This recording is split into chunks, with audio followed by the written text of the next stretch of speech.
Paano padikitin ang asukal sa ating saging? Ako po si Glory at nagtitinda po ako ng banana Q. Samahan niyo ako kung paano po ako nagluluto. Tara, umpisa na natin.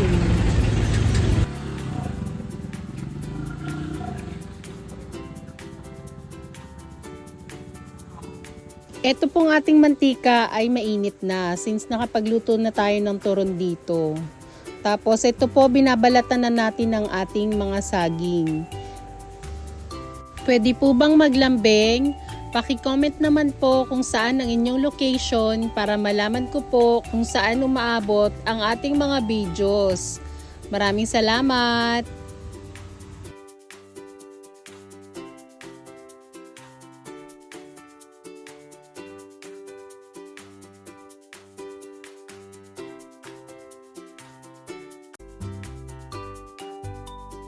Dito po nagbalat tayo ng 2 piling ng saging.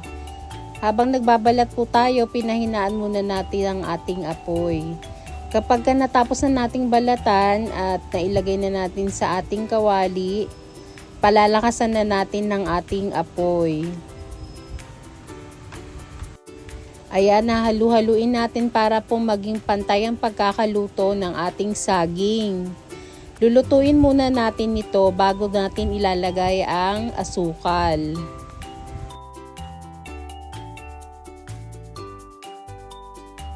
Kung gusto niyo po ng ganitong mga video, please like and subscribe to our YouTube channel. Thank you and God bless!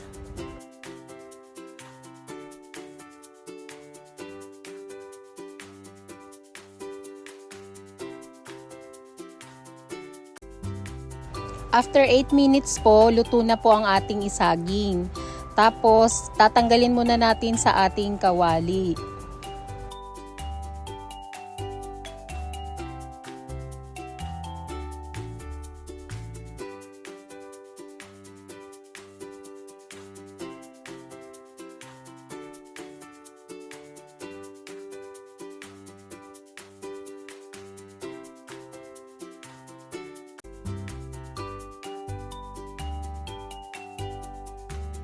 Maglalagay naman tayo ng 2 cups ng 1/4 cup ng light brown sugar. Aantayin natin itong maluto. Mapapansin nyo po kapag may umangat na, indikasyon po ito na luto na yung ating sugar. Saka natin ilalagay ang ating saging. This time po, continuous na ang paghahalo nito para po ma-coat na ang ating saging ng sugar. At para po may idea kayo, ang bentahan ko po nito per stick ay 25 pesos.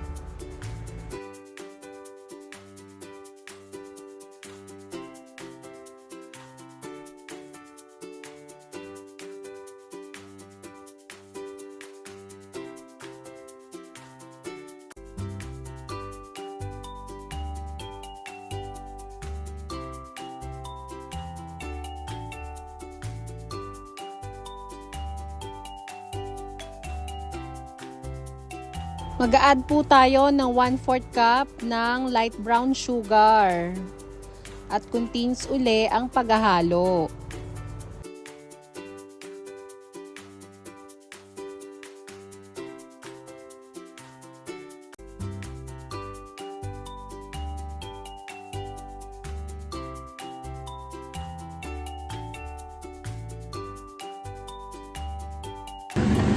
Pwede na po nating iahon ang ating banana Q.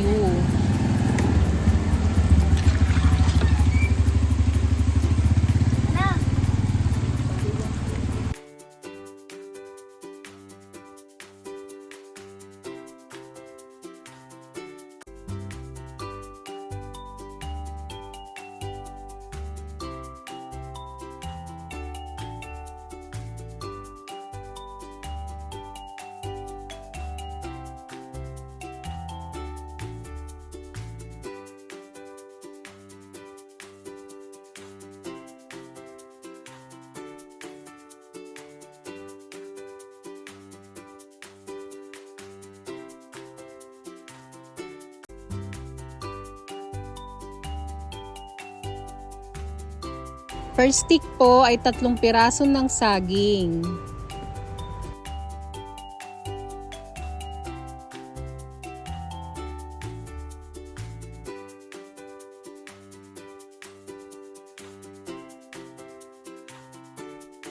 Sana po ay may nakuha kayong idea sa bidyong ito.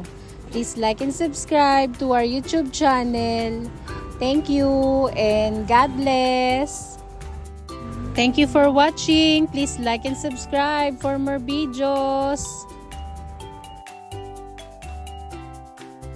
Sikreto para sa pinakamalutong na turon. Tara, umpisa na natin.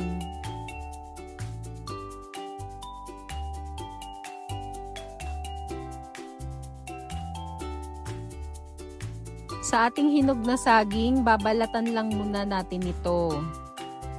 Kung gusto nyo po ng ganitong mga videos, please like and subscribe to our YouTube channel. Thank you and God bless!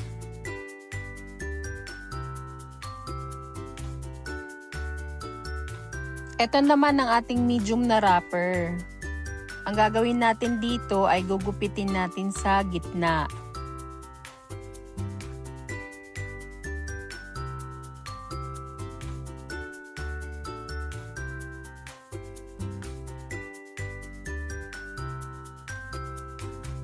Ganito naman ang gagawin natin sa ating saging. Bali, i-slice natin ito into 4.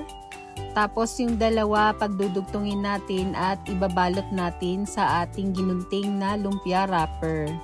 Gagamit din tayo ng pandikit. Ito po ay harina lang at water. Para po hindi magbuka ang ating mini turon. Tips lang po, para po mapanatili natin yung pagiging crunchy ng ating turon, dapat po hindi overripe ang ating saging.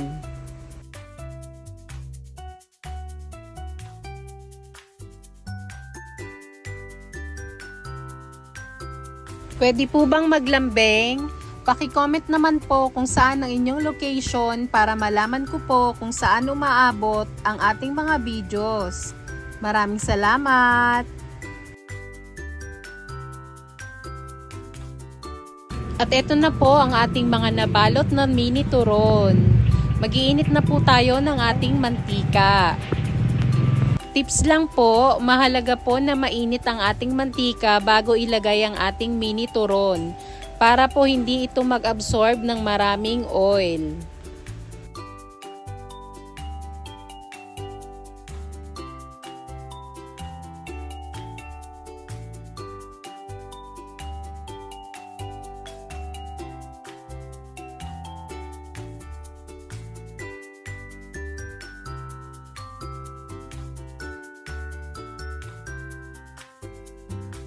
One at a time lang po ang paghahalo nito. Ito po ay nakasalang sa malakas na apoy.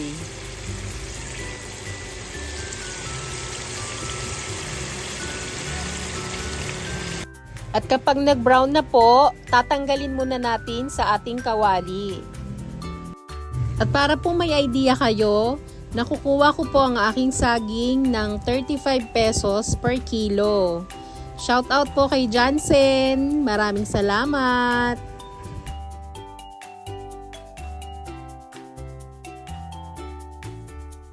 Maglalagay naman tayo ng 1/2 cup ng light brown sugar. Aantayin lang natin itong matunaw or umangat sa mantika. Kapag umangat na po ang ating sugar, maaari na natin ilagay ang ating mini turon. Sana po ay may nakuha kayong idea sa bidyong ito. Please like and subscribe to our YouTube channel. Thank you and God bless. Ayan, nahaluin na natin ito para po dumikit pa yung sugar sa ating mini turon.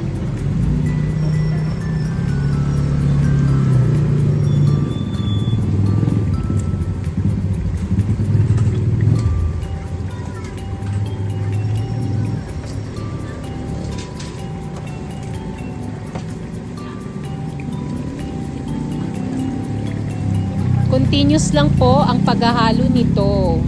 Ito po ay naka-medium heat.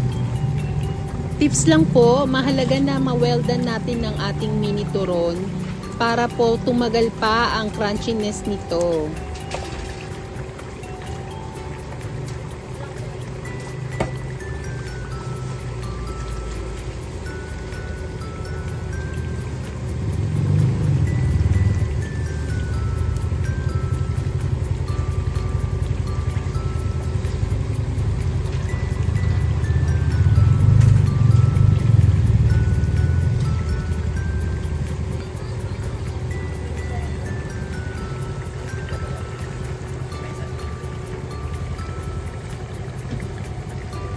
Kapag na-coat na po natin mabuti ang ating mini turon, maaari na natin tong iahon sa ating kawali.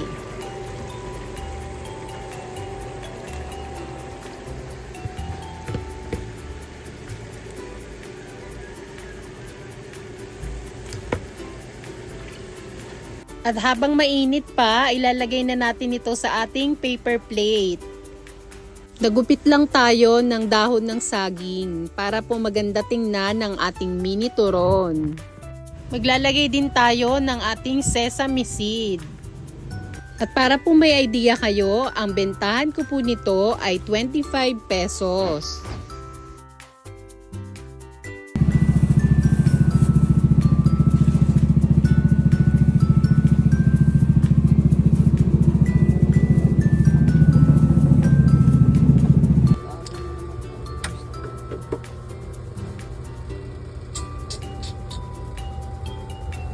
Thank you for watching. Please like and subscribe for more videos.